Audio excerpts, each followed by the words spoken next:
Good morning and welcome. I'm Dan Gross, president of the Brady Campaign to Prevent Gun Violence, and we are very pleased to be here to commemorate the 20th anniversary of the Brady Law and to release our new report. But before we get to those things, we wanted to begin by showing why we are all here, why our mission is so vitally important, and why we cannot ever give up.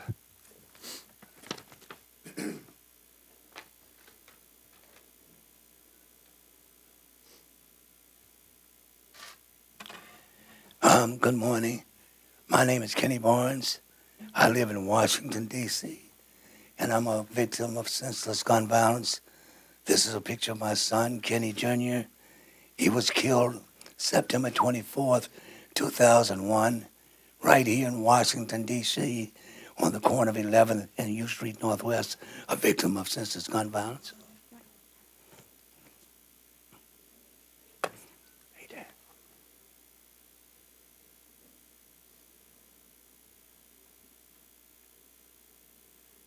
Good morning. My name is Eddie Weingart.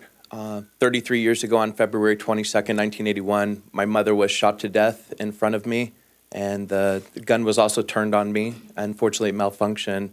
I'm here today, along with other victims and survivors of gun violence, to demand that the job be finished.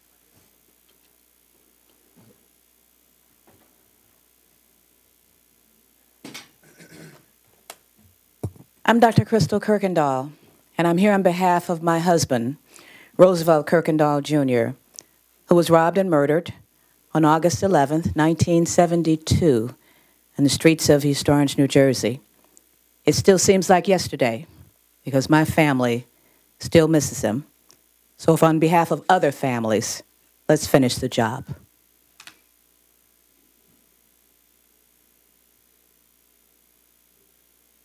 My name is Peter Reed.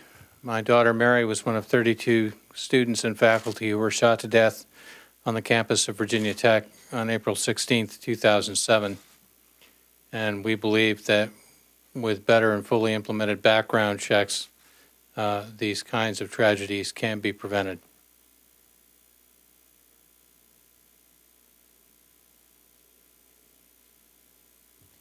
My name is Raven Burgess. I'm a survivor of gun violence. I was shot May 29, 2013. I'm here to promote and help and ensure that this ends. Thank you.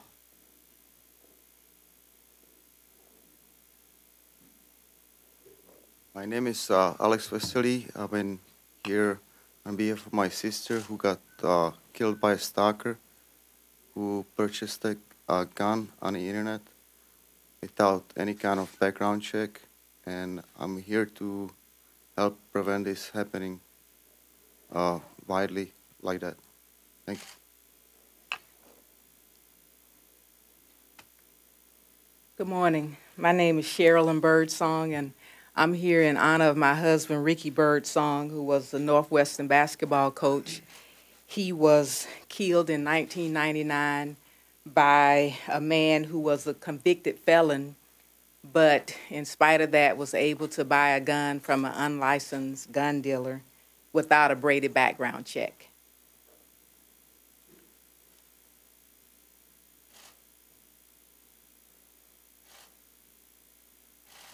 Hi, my name is Sarah Brady, and I'm here on behalf of my husband, Jim Bear Brady, who was wounded in the assassination attempt on Ronald Reagan in 1981.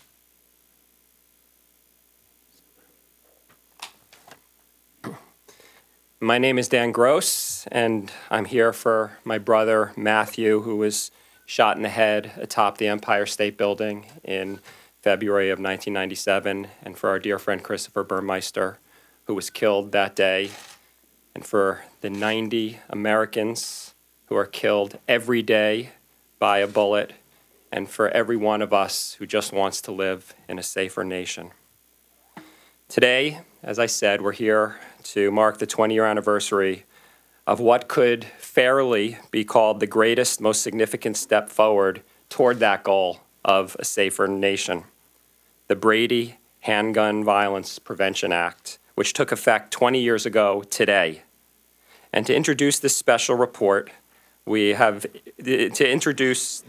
special report that we've issued to celebrate the success of the historic legislation and to define the critical work that lies ahead. 20 years of Brady background checks, the case for finishing the job to keep America safer. But first, I'd like to thank some of our special guests here. Of course, the victims and families that have joined us here today. I know I speak for all of us here and so many across America when I say how much you all inspire all of us to continue our work, a lot of which is on behalf of the loved ones that you've lost. Our very important partners from the law enforcement community, and we really appreciate your strong representation here today. Your voices are very important in these efforts.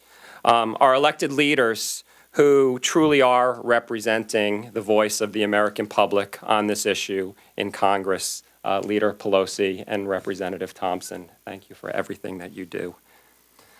Some of our predecessors on the Brady team who are responsible for the effective law that we're here to celebrate today. Gail Hoffman, I know, is here. And Gail, we thank you for everything that you did 20 years ago and the time leading up to it to put us in the position to celebrate the effectiveness of everything you helped us to accomplish. Our partners from other organizations that are represented here today devoted to gun violence are Brady and Million Mom March chapters that truly are our boots on the ground, making the voice of the American public heard. And of course, Sarah Brady and her husband Jim, who is certainly here with us today in spirit, as you know, Sarah.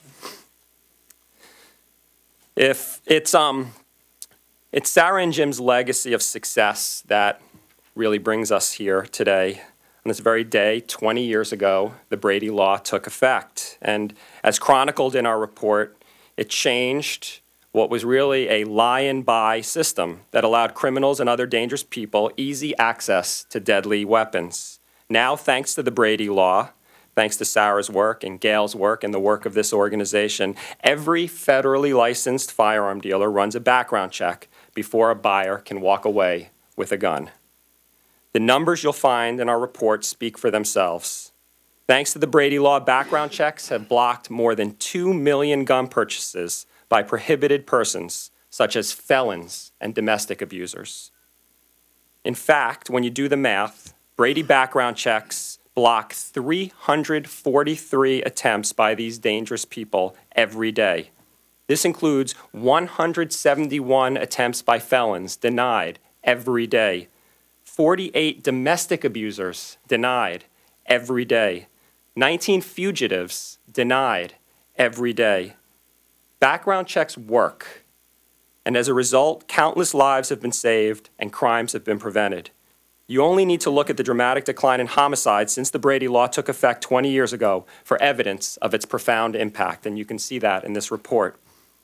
But what our report also reveals is that a lot has changed in the world in the last 20 years, and new and dangerous loopholes have emerged that allow criminals and domestic abusers, the same dangerous people that would be denied a gun at a licensed firearm dealer because of the Brady Law. It allows them easy access to as many guns as they want without a background check, no questions asked.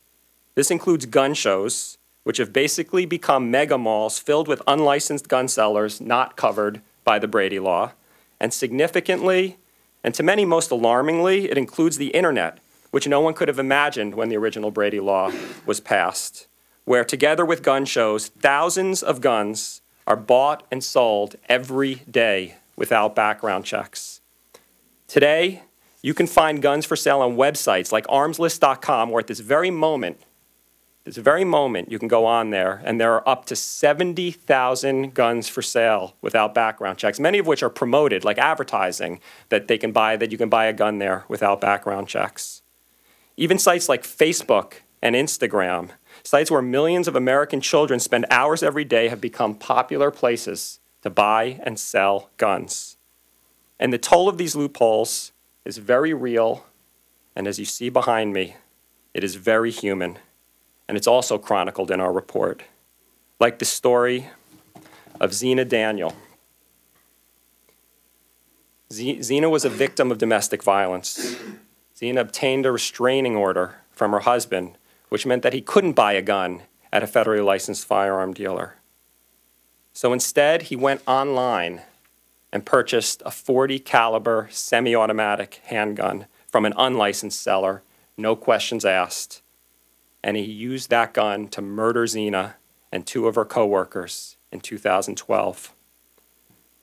The stories of Zena, along with Alex Vesely's sister, Jitka, and you heard from Alex a moment ago, they're told in this report.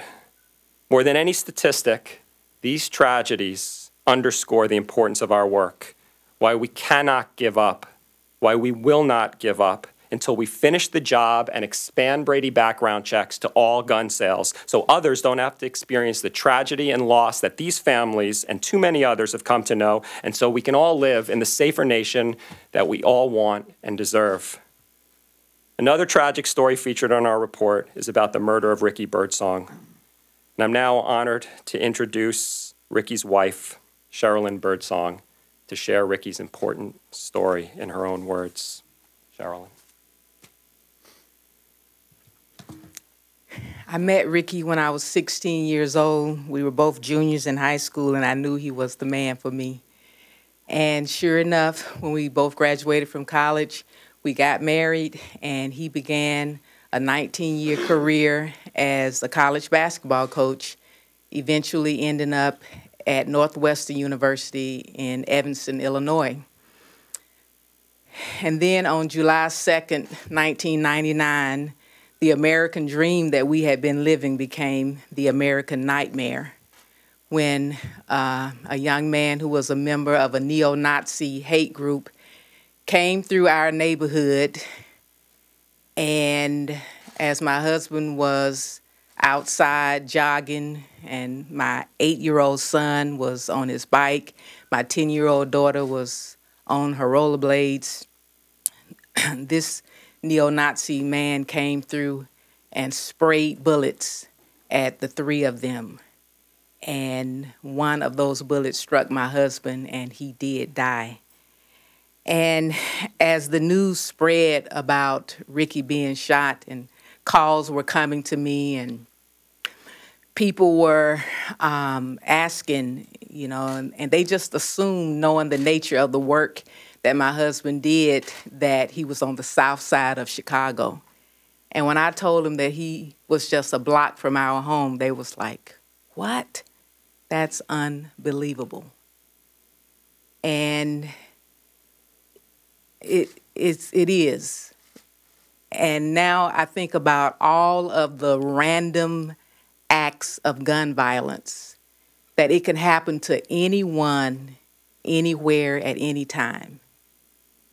At a mall, in the movies, at school, walking in your neighborhood, your quiet neighborhood.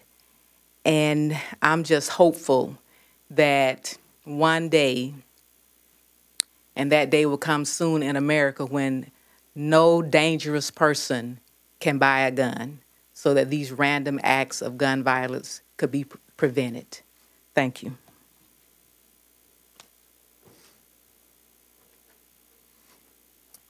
Had the pleasure of getting to know Sherilyn a little bit, and Sherilyn has what, in many of our opinions, is one of the most important jobs you could have. She's a teacher. It is both her day job as well as her very important extracurricular job.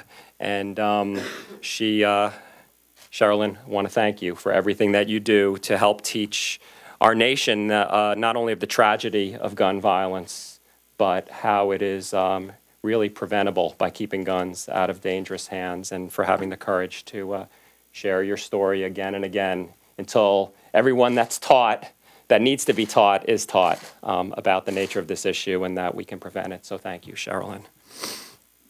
Now it's my honor to introduce the person whose job we are really here to finish. The person who, together with her husband Jim, their names are on the original law that we're here to celebrate today, and somebody that I can tell you, being in the halls of this organization every day, serves as a constant reminder to us of what we have the potential to achieve, and a constant inspiration in terms of the perseverance that it takes and what ultimately can be achieved. Sarah Brady. Thank you, Dan. And I especially want to thank all the people who are such a great help to us, have been over the years. Victims. Over the last 25 years, I've seen more victims of gun violence than I'd ever want. I have to count. Law enforcement has been totally behind us and with us and fought for us. And this is Chief Jim Johnson here. We also always have to thank our leaders in Congress. And Speaker Pelosi's been there all the way, as has Representative Thompson. And we thank you for your leadership in this area. It took us 7 years to get the Brady bill enacted through 3 presidents. And it was hard work, but it was a very uplifting thing to do. Every day that we were working on it, we knew that we were going to win. It was a David and Goliath type of issue. And it didn't take long for the American public and the press to realize how hard a fight it was for us.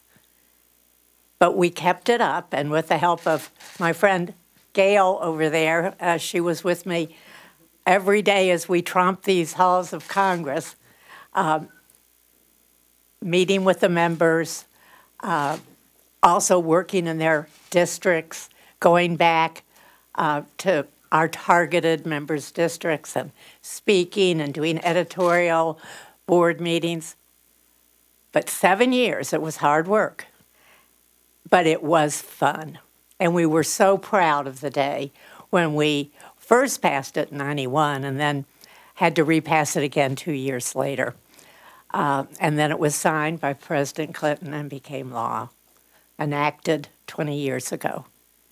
The one thing I want to do is to encourage everybody in the future that's working on this important issue, and it is important to close or to include all sales into the background checks. And you've just heard the reason why, several examples of it, the internet and gun shows. But I want to encourage everybody that just because there's public outcry doesn't mean we're going to get a bill passed. It takes work, and it takes time, and it takes persistence.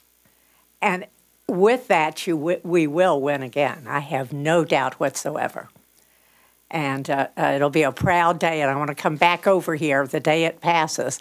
I promise I won't leave till then.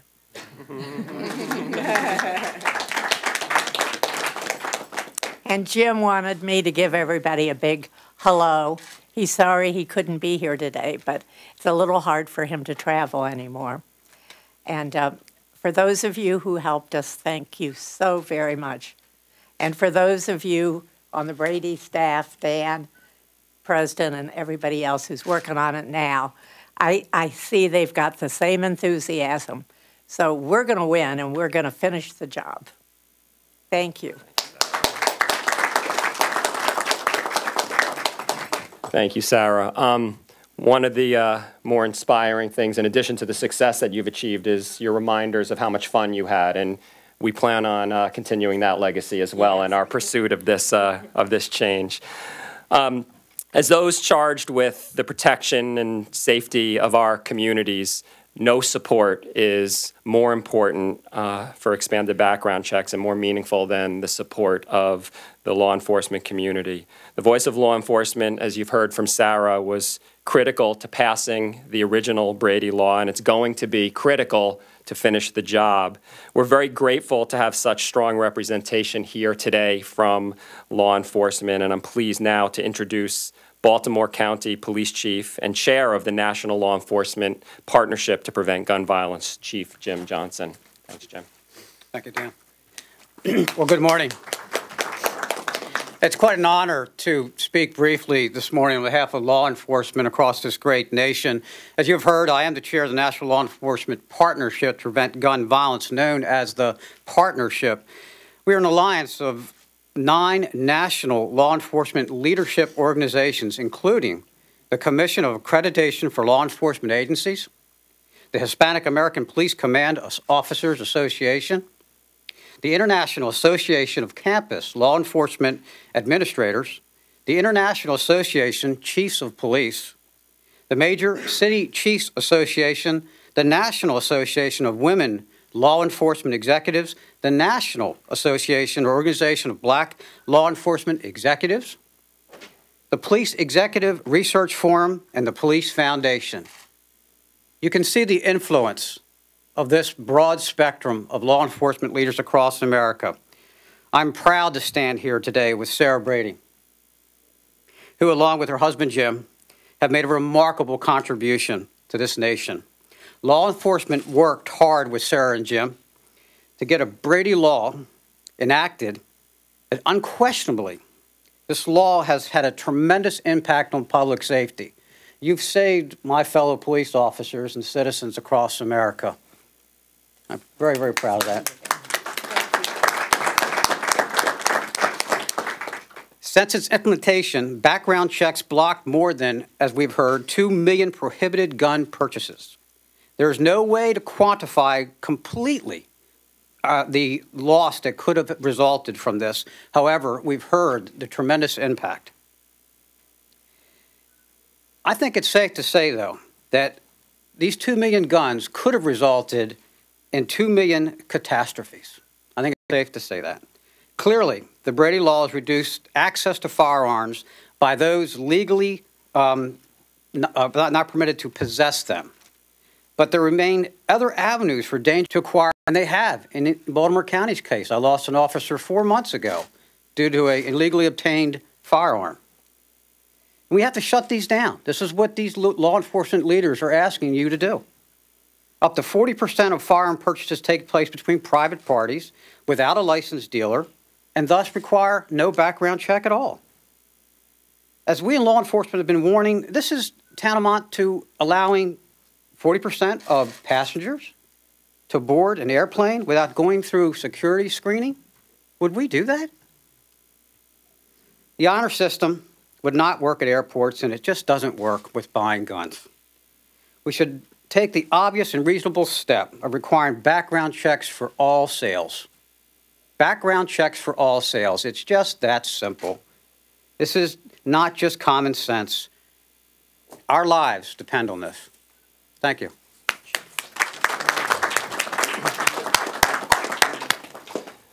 Thank you, Chief.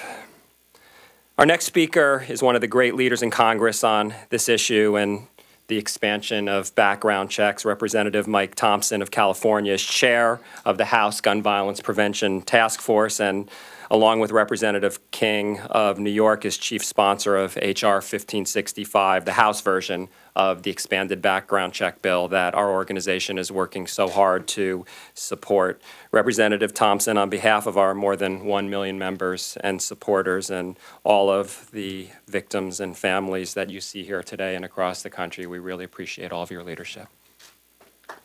Yeah. Thank you, Dan. Thank you very much for what you do. Sarah, thank you. Ms. Birdsong, I love seeing you here. I wish we didn't, but you're such an important voice. Chief, thanks for your public service, and thanks for your courage to come out and do this. It takes a big person to be willing to stand up and speak out on this issue. And Leader Pelosi, thank you.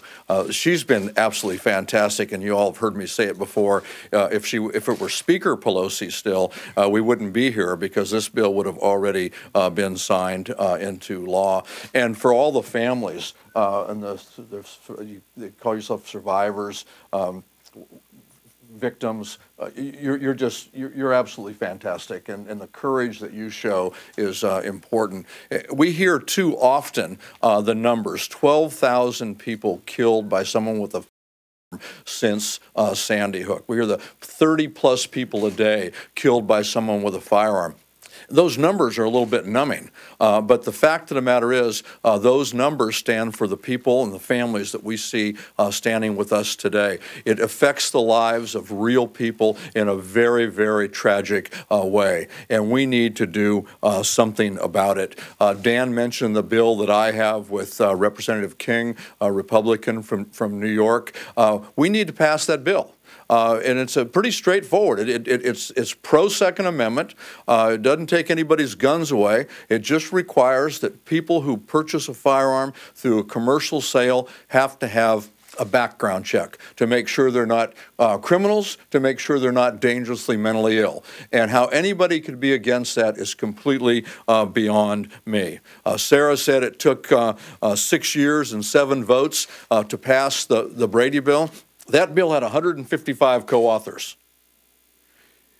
If the Speaker would put our bill on the floor, it would take 1 vote to pass it. We have 189 co-authors and a stream of people who have already told us that they would vote for this. All we need is a vote. This thing would get passed, and would get passed today.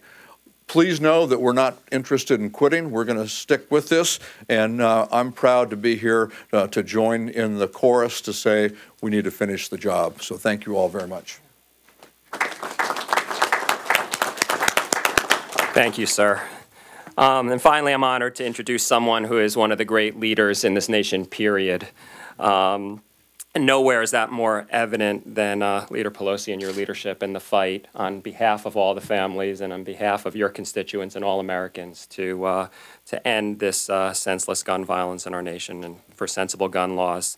Leader Pelosi's commitment to this issue is deep, and it is genuine, and it is truly inspiring to those of us who share your commitment to making this a safer nation. Thank you.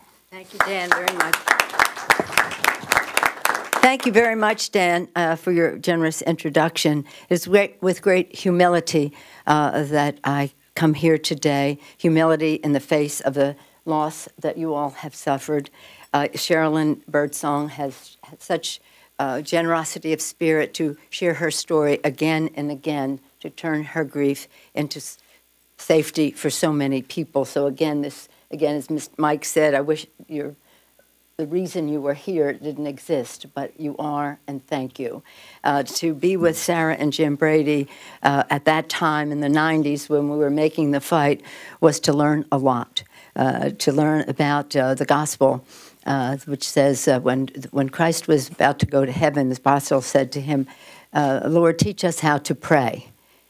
And he said, ask and you shall receive, seek and you shall find, knock and the door will be open to you. It is that persistence that is about prayer. That was the lesson of Christ. And that is the work of Sarah and Jim Brady. They knocked on more doors. They asked more people for votes. They sought out those votes. And always with the greatest humor and goodwill, friendship never left their voices, even though they, better than anyone, knew the seriousness of the task. So the Brady campaign, with the leadership of Dan Gross, has been just a force for good and making a difference in our country. It is remarkable how many lives have been saved. And who would have thought that the internet, which should be our friend, right, in this, that would have been something that would facilitate background checks, became a place where people could buy guns in an unidentified way. So we have to pass the Brady background check bill in an expanded way to cover gun shows and the internet. Our friend, Mr. Mike Thompson, working with Peter King of New York, has a bipartisan bill to do that. As he has said, if we take this bill up on the floor, it will pass.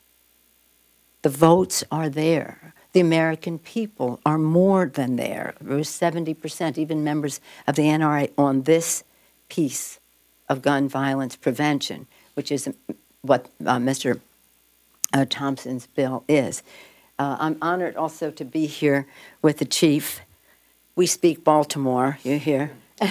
So I know when you say it takes courage, the courage that it takes for the chief, because Baltimore County is a place where he's a leader and a teacher on this subject. I had the privilege of being with him when he was recognized for his work on the Violence Against Women Act, and these things come together, as you described, so well. So, Chief, thank you for your courage and for your leadership. And again, Mike Thompson is just a veteran, a wounded veteran, a gun owner, a hunter.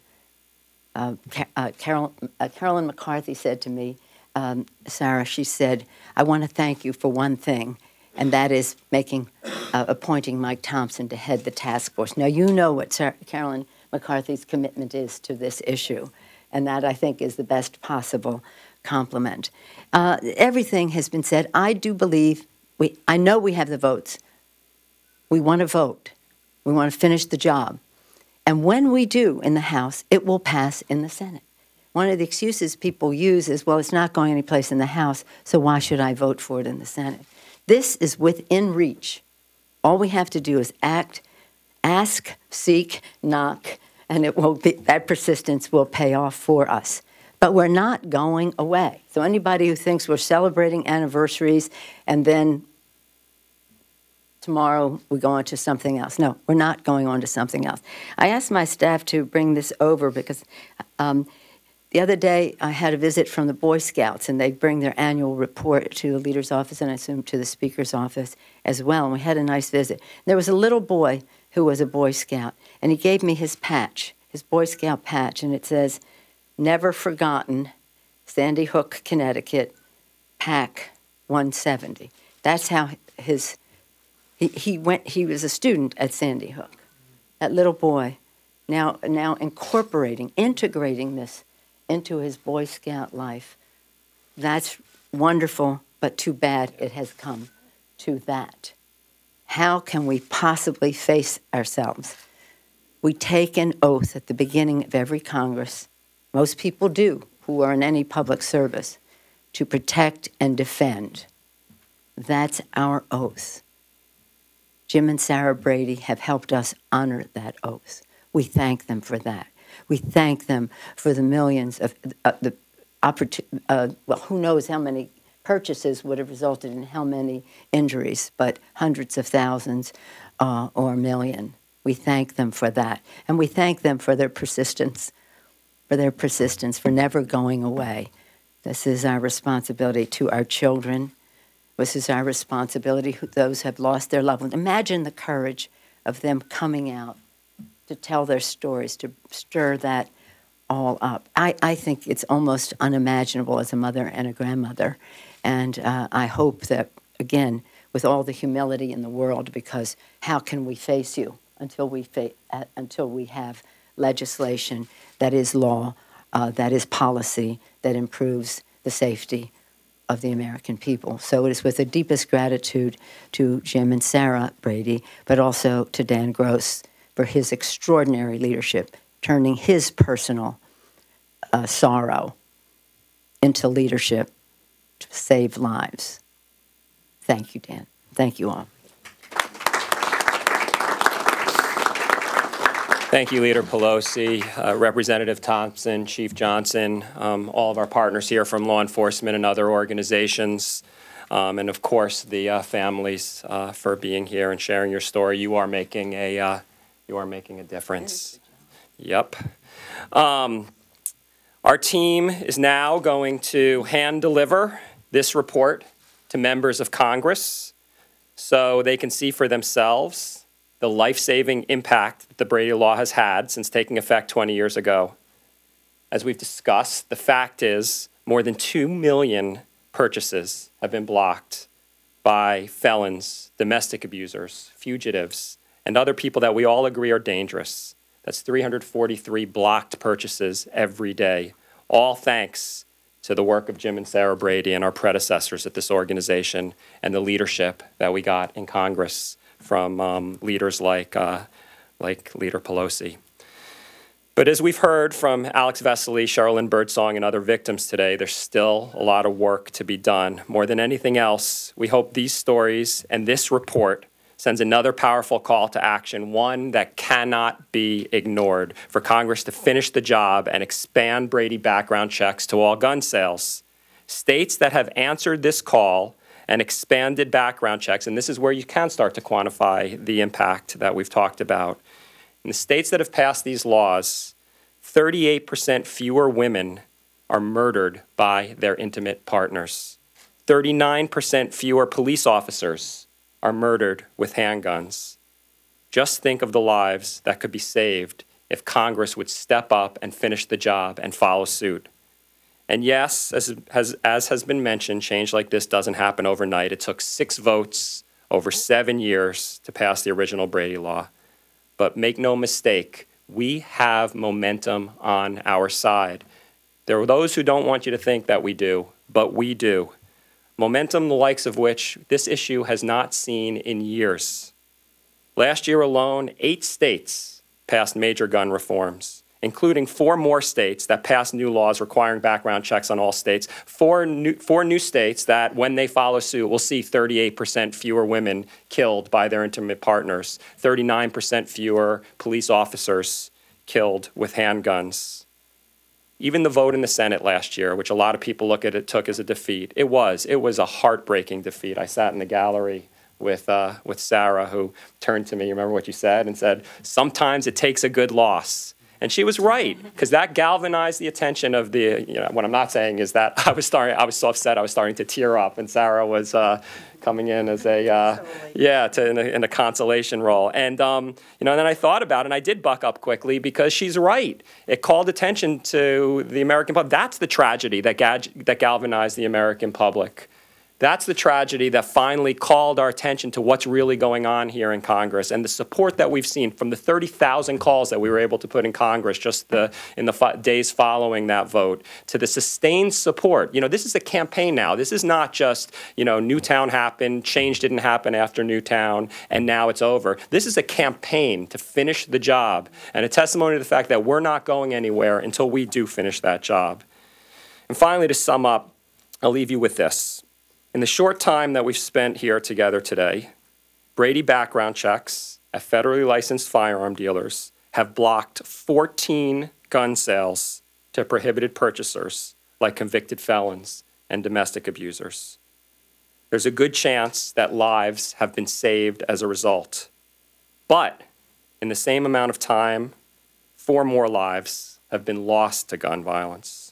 4 more families have been introduced to the same indescribable tragedy as the families that you see here today. It's time to finish the job and expand effective Brady background checks to all gun sales. We will be happy to kind of disperse among you and answer any questions and have any conversations that you might be interested in having. But again, thank you all for being here, and thanks especially to everybody for participating in the program.